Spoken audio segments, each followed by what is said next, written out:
तहसील police स्टेशनच्या तपास पथकाकडील अंमलदार राजेश ठाकूर यांना त्यांच्या बातमीदारामार्फत माहिती मिळाली होती की ख्वाजा ठियाजवळ अन्सारनगर येथे कत्तलीसाठी गोवंश जनावरे आणलेली आहेत. त्यावरून तहसील पोलीस स्टेशनकडील अधिकारी व तपास पथकाचे अंमलदार यांनी ख्वाजा ठिया अन्सारनगर येथे छापा कारवाई केली.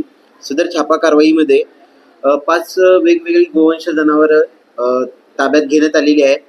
सदर जनावरे रिजवान शेख वल्द प्यारे कुरेशी वय 30 वर्षे राहणार अन्सारनगर यांनी आणलेली होती.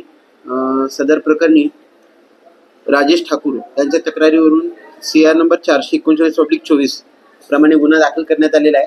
आरोपी रिजवान शेख याला गुन्हे तपासकामी अटक करण्यात आलेली आहे. आरोपीने सदर जनावरे कोठून आणली होती याबाबत तपास सुरू आहे. आरोपीचा पोलीस कस्टडी रिमांड मंजूर करून घेऊन पुढील तपास करीत आहे. सदर आरोपीचं पूर्व गुन्हे अभिलेख पडताळणी सुरू आहे.